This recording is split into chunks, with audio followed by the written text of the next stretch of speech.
The Pacific Northwest is full of delicious fruits and berries, and the good news is you can grow many of them for yourself. That's exactly what the new book, Growing Berries and Fruit Trees, shows readers how to do. Joining me now with a delicious berry curd recipe is author Tara Austen Weaver. There you are. Hi. Hi. It's good to meet you. Thank you so much for having me. Everybody loves, who doesn't love fresh fruit and berries? Well, and they're so great in the Pacific Northwest. We actually produce the vast majority of the raspberries sold in the country. Which is my favorite. That's my favorite. Well, that's what we're going to be doing It's today. a little book. It's easy to handle in the kitchen, but it's mostly a gardening book. It is. It is. We put in the recipes really because once you get your berry canes in there, your blueberry bush, a fruit tree, then you end up within a couple of years having a lot of fruit to cope with. So we wanted to come up with some new and exciting ways to preserve it, also so you can have it in the winter. Exactly. And then you have this,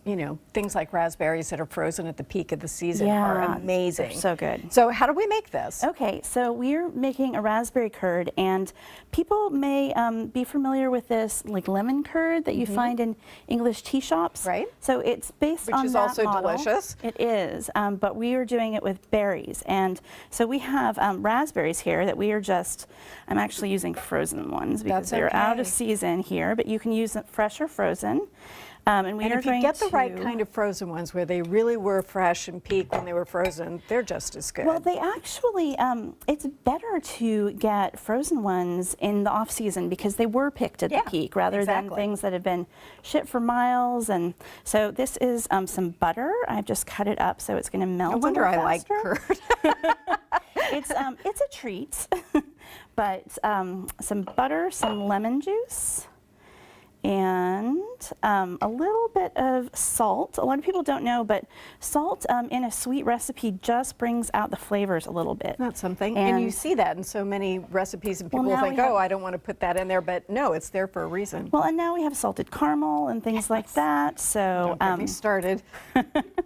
So this is some sugar, and honestly, we are just going to let that kind of cook down for a little while. How long does it take? Until, depending whether you're using fresh or frozen berries, and depending what berry, just until they kind of mush against the side and all of the butter is melted.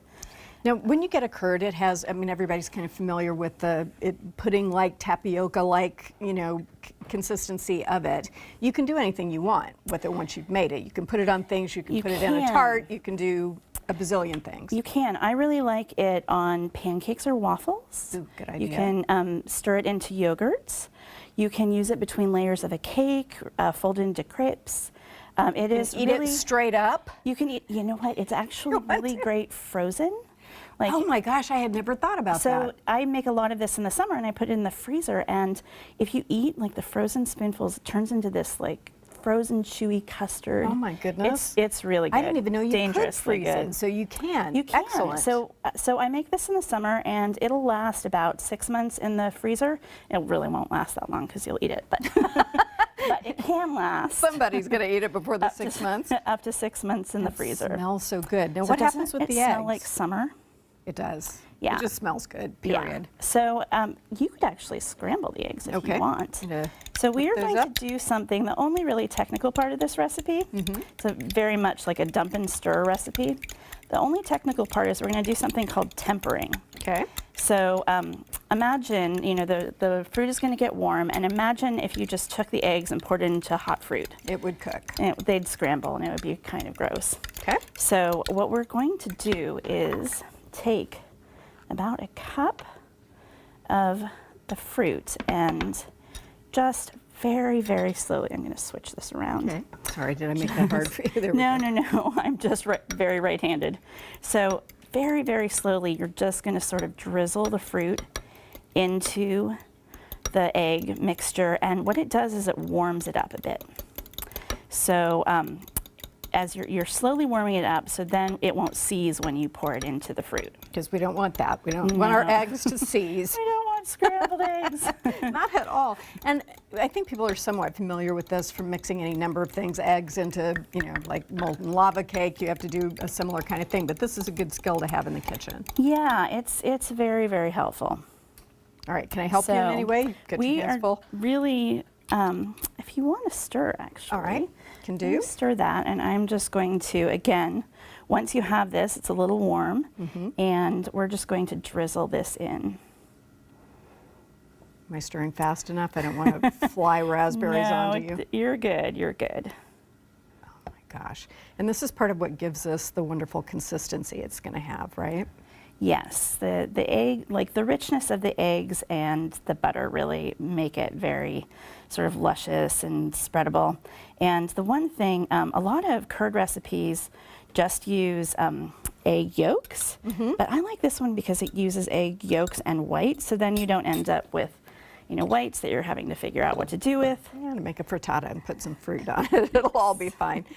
So what else will we find in the book? What other kinds of recipes? So I made one of, this is, we call it the everyday cake, but I like the nickname that a friend of mine, when I served it, she said, this is like fruit with a side of cake. Like I tried to cram as much fruit as I could in there. And also all the recipes are designed to work with different fruits. So you could use any berry, you could put apples in there, pears, almost whatever you have. Great. So nobody has to stick with, if that's not their favorite, they can go with it or just change it as seasonal fruits come around. We call them master recipes because they're really designed to use up whatever fruit you have on hand. Beautiful. Tara, thank you very much. I'm looking over at that is the curd with the scones. Yeah. If you'd like to put some, I want to tempt you there, but. I'll take a bite in a minute, but I have no problem with going ahead and putting a little dazzle on there so I can take a bite. All right, yum. Wait a second.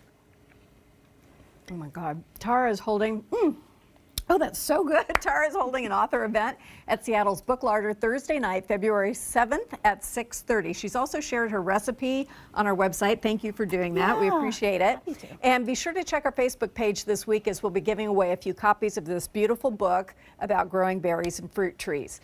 Up next, it's National Weather Person Day, so we're having a fun round of New Day Hot Topics with two of our favorite King 5 weather peeps. We'll be back after this.